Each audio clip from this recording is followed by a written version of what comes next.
ఉత్సాహగానము చేయుచు ఆయన సన్నిధికి రండి. 100వ కీర్తన 2వ వచనం.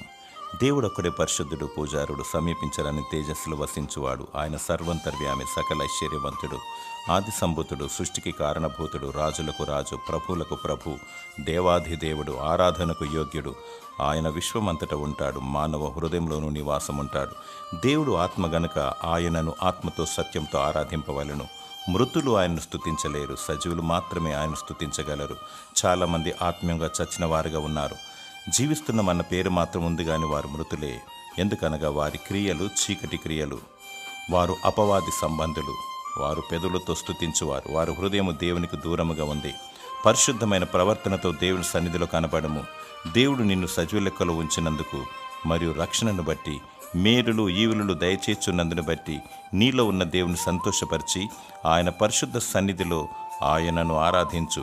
దేవుడు తన సన్నిధి కాంతిని నీపై ప్రసరించునుగాక. ఆమెన్.